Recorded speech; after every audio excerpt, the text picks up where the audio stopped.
इसके अलावा तमाम मेहमान भी जुड़ गए हैं, उनका परिचय हम आपसे करवा देते हैं। जेवर से मेनका इस वक्त हमारे साथ जुड़ गई हैं। इसके अलावा बीजेपी प्रवक्ता राकेश त्रिपाठी हमारे साथ जुड़े हैं, प्रदीप सिंह प्रवक्ता कांग्रेस और अनुराग भदौरिया प्रवक्ता एसपी हमारे साथ जुड़ गए हैं।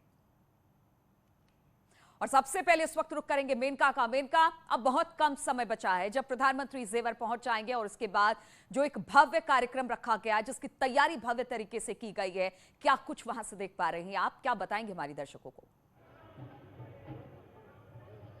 जी नीलू, यहाँ पर मंच तो आपको मेरे पीछे नजर आ रहा होगा। मंच पूरी तरह से तैयार है। इंतजार अब सीएम योगी आदित्यनाथ का है। 11 बजे उनके आने का प्रोग्राम था और कुछ ही पल में, कुछ ही देर में सीएम योगी आदित्यनाथ यहाँ आते होंगे और बड़ी संख्या में लोग उन्हें सुनने के लिए मौजूद हैं। प्रधानमंत्री नरेंद्र मोदी आएंगे। 12 बजे का ये वक्त तय किया गया है शिलान्यास का, भूमि पूजन का। और ये जो देखिए हुजूम देखिए, लोगों की भीड़ देखिए। सुबह जब मैं आई थी तो ऐसा लगा था कि इतना बड़ा इंतजाम, इतनी सारी कुर्सियां, क्या ये भर पाएंगी? लेकिन देखते ही देखते कुर्सियां जो हैं वो 10 बजे से भरनी शुरू हुई और अब अभी भी लोगों के आने का सिलसिला यहां पर जारी है। जेवर इंटरनेशनल एयरपोर्ट की बात करें तो ये पूरा का पूरा अगर एयरपोर्ट जब बनकर तैयार होगा तो वो 30,000 करोड़ रुपए का प्रोजेक्ट, बहुत बड़ा प्रोजेक्ट है। अलग अलग चरणों में निर्माण हो रहा है। पहले चरण की अगर हम बात कर ले तो पहले चरण का काम 2024 तक पूरा कर लेने का लक्ष्य है। सितंबर तक पहली उड़ान का लक्ष्य रखा गया है और 2024 जो इलेक्शन होगा आगे आने वाला, उस इलेक्शन से पहले की कोशिश है। लेकिन उससे पहले जो ये भव्य इंतजाम है हम आपको दिखा रहे हैं। दावे ये किए जा रहे हैं कि बड़ी संख्या में लोगों को रोजगार मिलेगा। जेवर इंटरनेशनल एयरपोर्ट जहां पर MRO यानी कि मेंटेनेंस, रिपेयर, ओवरहॉलिंग, सारा काम जेवर में। अभी तक जो ये इंतजाम है, भारत के ज्यादातर जो विमान है उन्हें सिंगापुर और दूसरी जगहों पर जाना पड़ता है इस काम के लिए, लेकिन अब उन्हें जेवर में, भारत में जेवर में, जो देश का और एशिया का सबसे बड़ा एयरपोर्ट, जिसका शिलान्यास, जिसका भूमि पूजन आज हो रहा है, जेवर यहां से उड़ान भरता हुआ आज नजर आएगा। और यही वजह है बिल्कुल, तो विकास के रास्ते पर अब उत्तर प्रदेश दौड़ पड़ा है और सबसे बड़ी पहचान जेवर एयरपोर्ट यहां से बनकर जब तैयार होगा, लोगों को समर्पित किया जाएगा, उस वक्त का इंतजार लोगों को भी है। और तमाम जो हमारे साथ मेहमान है वो भी अब जुड़ चुके हैं। राकेश जी, सबसे पहले सवाल आप ही से, क्योंकि विकास के रास्ते पर उत्तर प्रदेश दौड़ रहा है और उसकी एक बड़ी पहचान जेवर एयरपोर्ट बनने वाला है। देखिए, कहीं ना कहीं वास्तविकता में जेवर नाम को सार्थक करने वाला है।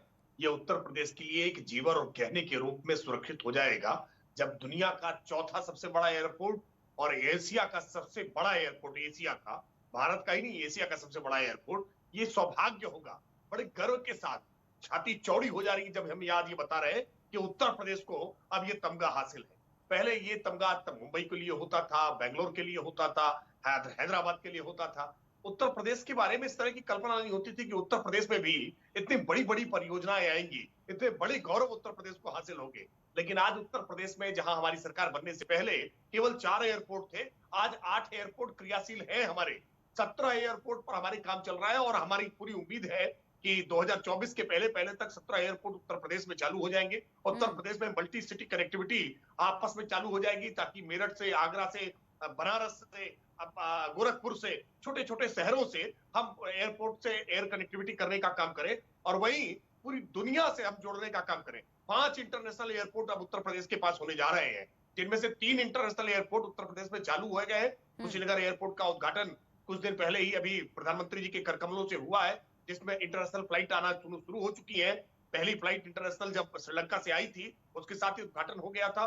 अब अयोध्या में भी एक इंटरनेशनल एयरपोर्ट पर काम चल रहा है, ताकि पूरी देश दुनिया से राम भक्त जो है वो अपने आराध्य का दर्शन करने के लिए, अयोध्या को डायरेक्ट विजिट करने के लिए सीधे अयोध्या इंटरनेशनल एयरपोर्ट पर आ सकते हैं। ऐसे ही जेवर का एयरपोर्ट, ये दिल्ली एयरपोर्ट पर जो अब तक रस था, जो उस पर बोझ था, उसको बहुत कम करेगा। और जब ये जेवर एयरपोर्ट बनकर के तैयार होगा तो पूरे उत्तर प्रदेश में, पश्चिमी उत्तर प्रदेश के कई जिलों को इससे लाभ होगा। लगभग 1 लाख रोजगार का सृजन अभी तुरंत तात्कालिक तौर पर दिखाई पड़ रहा है कि इस एयरपोर्ट के शुरू होते ही 1 लाख के रोजगार यहाँ सृजन का काम होगा। मैं मानता हूं ये उत्तर बिल्कुल प्रदेश की राकेश बदलती जी, हुई विकास छवि है। के रास्ते उत्तर विकास प्रदेश के आगे बढ़ गया है और आज सिर्फ ये एक एयर कनेक्टिविटी ही नहीं है, इससे चौतरफा विकास होगा, जिस तरह की बातें लगातार अब सामने आ रही है। अनुराग भदौरिया जी भी हमारे साथ है। अनुराग जी, 4 से 8 एयरपोर्ट हो गए और अब लगातार विकास के रास्ते पर उत्तर प्रदेश है। आप तो इस उत्तर प्रदेश से आते हैं, खुश है ना आप?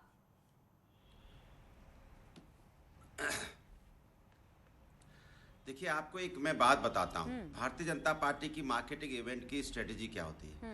अगर यही एक सैफई गांव है, छोटा सा सैफई गांव को जिस तरह से समाजवादी के समय डेवलप किया गया, एक गांव को मॉडल बनाया गया, वहाँ पे मेडिकल कॉलेज, वहाँ स्पोर्ट्स यूनिवर्सिटीज़, वहाँ पे एयर स्ट्रिप भी बनाई गई। अगर आपकी इस समय होता तो क्या होता?